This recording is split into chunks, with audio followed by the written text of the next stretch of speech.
Ancient love poetry episode number की शुरुआत होती है डांस क्लासेस से, जहाँ पर शंगा काफ़ी ज़्यादा हार्ड वर्क कर रही थी ताकि बाइजू को खुश करने के लिए और डांस सीख सके। और उन्हें ये सब करता हुआ बाइजू देख रहा था। अब काइलन कहता है कि हमें चलना चाहिए, काफ़ी ज़्यादा देर हो चुकी है।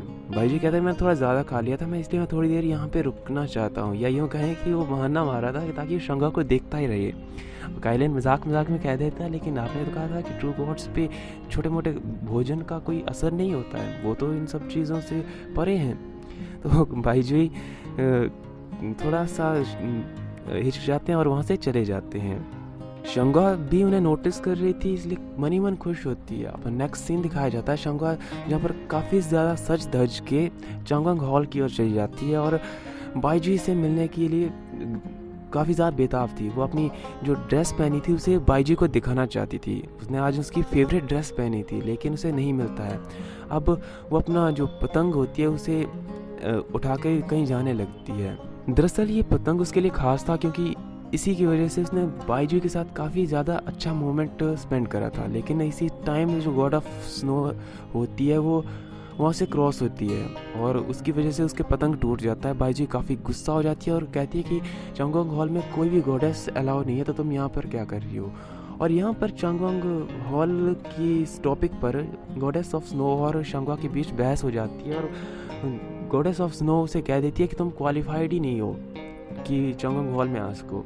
अब ये बात शंगा को भी पिंच कर जाती है और वो उसे चैलेंज कर देती है। अब दोनों को चैलेंज होता है लेकिन जो गॉडेस ऑफ स्नो होती है उसके सामने एक शर्त रखती है कि आप एंसेस्टर स्वॉर्ड का यूज़ नहीं करेगी। ये आप एक डिवाइन वेपन है और इसके सामने गॉड्स नहीं टिक सकते, तो आप अपनी नॉर्मल पावर के साथ मेरे साथ लड़ाई करेंगी, फिर जो जीतेगा देखा जाएगा। और शंगा भी इसे एक्सेप्ट कर लेती है और उनकी फ़ाइट स्टार्ट होती है। बाइजू साइड में बैठकर उनकी फ़ाइट को देख रहे थे और जो गॉडेस ऑफ स्नो होती है एक डर्टी ट्रिक का यूज़ करती है जिसकी वजह से शंगा हार जाती है और शंगा को गुस्सा आ जाता है क्योंकि वो चीफ गॉडेस थी और इस तरह से हार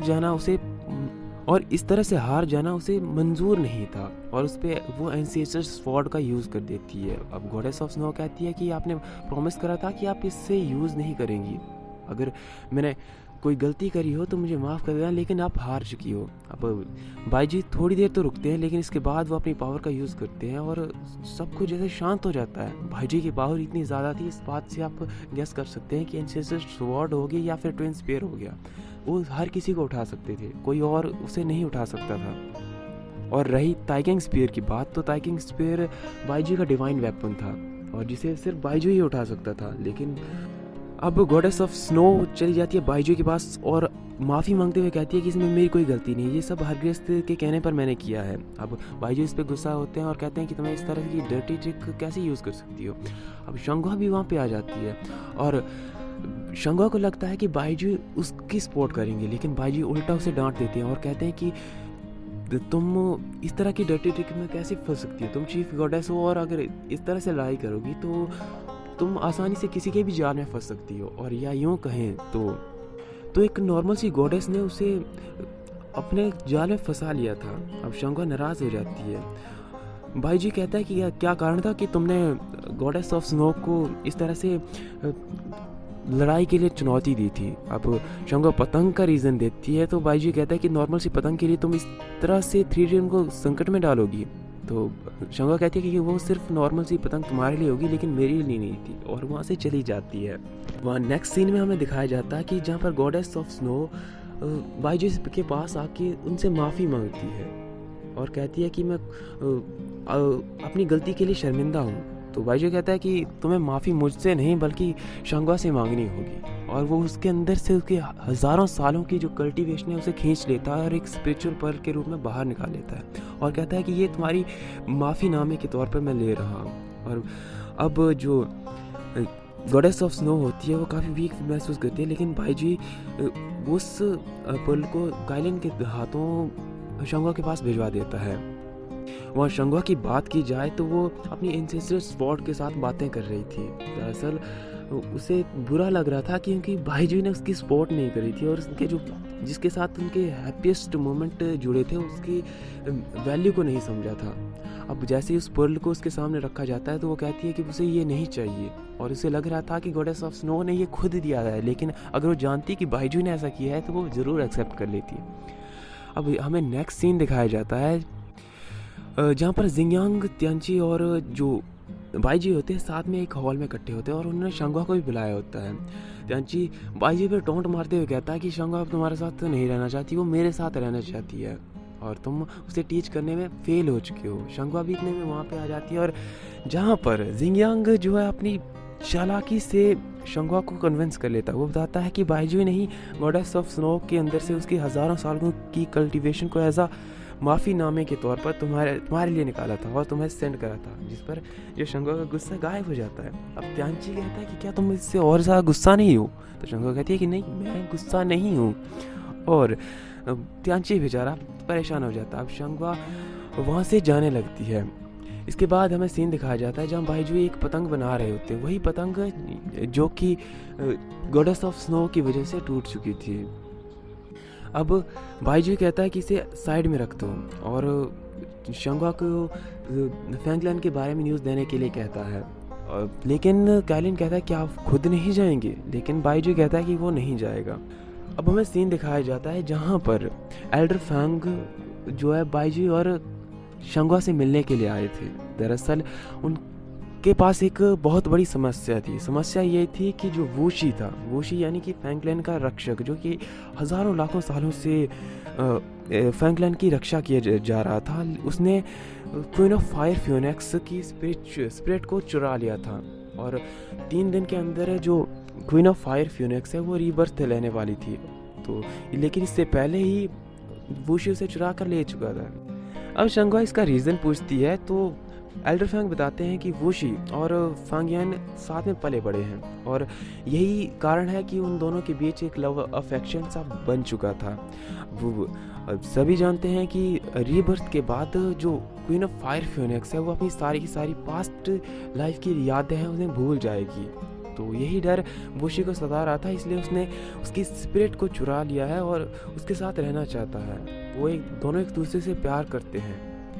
अब बाईजी कहता है कि उसने इस तरह से बहुत ही बड़ा क्राइम करा है और पूरे 3 रियल्म को संकट में डाला है। अब बाईजी खुद वहाँ जाने की कोई बात करते हैं ताकि वो वूशी से फांगियान की स्पिरिट को वापस ला सकें, लेकिन शंगवा कहती है कि उसके पास एक अलग प्लान है। और अब शंगवा के प्लान के अकॉर्डिंग वो चले जाते हैं।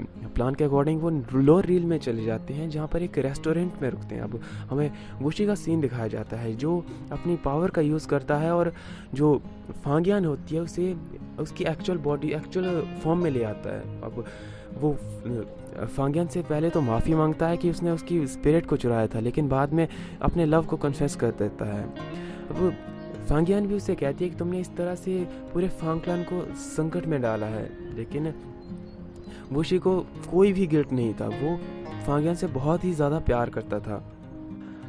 खैर अब फांगियान भी मान जाती है और उसके साथ कोऑपरेट करने के लिए तैयार हो जाती है।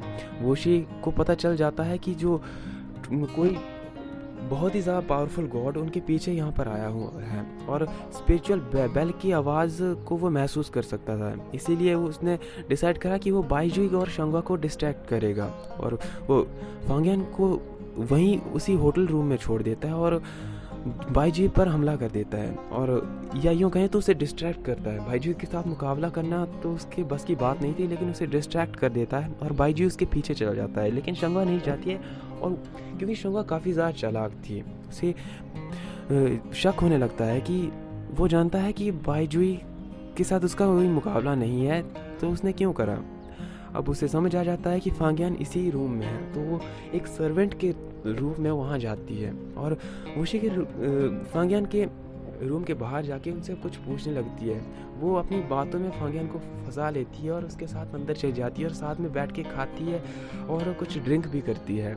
अब वो वहाँ हमें सीन दिखाया जाता है वूशी का, जो कि बाईजुई को डिस्ट्रैक्ट करके एक वन में ले जाता है, लेकिन वो ज़्यादा देर तक बाईजुई से छुप नहीं पाता है। बाईजुई से पकड़ लेते हैं, लेकिन बाईजुई जब उसे चेक करते हैं तो उसके पास फांगियान की स्पिरिट नहीं थी, तो वो समझ जाते हैं कि वो वहीं पे होटल रूम में है और वो वोशी को वहाँ छोड़ के वहाँ से वापस चले जाते हैं। अब हमें होटल रूम का सीन दिखाया जाता है जहाँ पर जो शंघुआ और वोशी के बीच प्यार के टॉपिक पर काफ़ी ज़्यादा बातें होती हैं। और फाइनली जब लास्ट में उसके सवाल ख़त्म हो जाते हैं तो फांगियन कहती है कि चीफ गॉडेस शंघुआ को और कुछ जानना है क्या, या यूँ कहें तो फांगियन ने चीफ गॉडेस को पहले ही पहचान लिया था। लेकिन शंघुआ जो होती है वो काफ़ी ज़्यादा रहमदिल होती है, इसलिए वो फांगियन को कहती है कि तुम यहाँ से चले जाओ इससे पहले कि बाइजुई आ जाए। अगर बाइजुई आ गए तो मैं तुम्हें यहाँ से भेजने में नाकामयाब हूँ। बाइजुई के साथ अभी मेरा कोई मुकाबला नहीं है। फांगियन खुश हो जाती है और वहाँ से चली जाती है। इतने में बाइजुई भी वहाँ आ जाते हैं और बाइजुई के साथ जो शंघुआ काफ़ी ज़्यादा बात करने लगती है। अब शंघुआ काफ़ी ज़्यादा ड्रंक हो चुकी थी। बाइजुई कहता है कि तुमने इतना ज़्यादा क्यों पी लिए, लेकिन शंघुआ कुछ नहीं कहती और उसके कस के पकड़ के उसके कंधे पर सोने की कोशिश करती है। जब जो बाइजुई होता है वो कहता है कि हम तुम्हें इतना ज़्यादा ड्रंक नहीं करना चाहिए, बाय द वे तुम एक औरत और एक मर्द हूँ, और अगर हमने कुछ गलती कर दी तो। लेकिन शंघुआ उसे पकड़ के नीचे लेटा देती है और उसके माथे पर एक किस करती है, जिसे देखकर बाइजुई खुद को रोकते रोकते काफ़ी मुश्किल से रोकता है और फाइनली वो अपने मैजिक का यूज़ करता है और उसे सुला देता है और वोशी के पास चल जाता है क्योंकि उसे पता था कि वोशी खतरे में है। और अब हमें नेक्स्ट सीन दिखाया जाता है जहाँ पर वोशी फांगियन को लेकर एक सीक्रेट जगह पर जाता है और उसके चारों ओर बैरियर सेट कर देता है। दरअसल ये एक जगह होती है जो उसने पहले से डिज़ाइन कर रखी थी जहाँ पर वो अपनी रेस्ट ऑफ लाइफ बिताएगा। वहाँ वो फांगियन को प्रपोज करता है कि क्या तुम मुझसे मैरी करोगी, तो फांगियन उसका जवाब नहीं देती और जाके सफाई करने लगती है। वोशी कहता है कि आप ये सब क्यों कर रही हैं, तो फांगियन कहती है कि अगर मैं तुमसे शादी करूँगी तो साफ सफाई भी हमें साथ में करनी होगी ना। तो वोशी कहता है कि कोई बात नहीं, आपको सफाई करने की कोई ज़रूरत नहीं है, सारा काम मैं खुद कर लूँगा।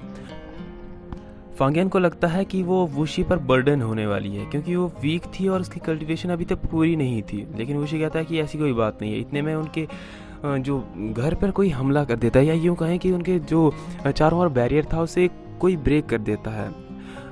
फांगियन को लगता है कि ये बाइजुई है और वो वोशी से इस बारे में जिक्र करती है। वोशी उन सभी पर हमला कर देता है।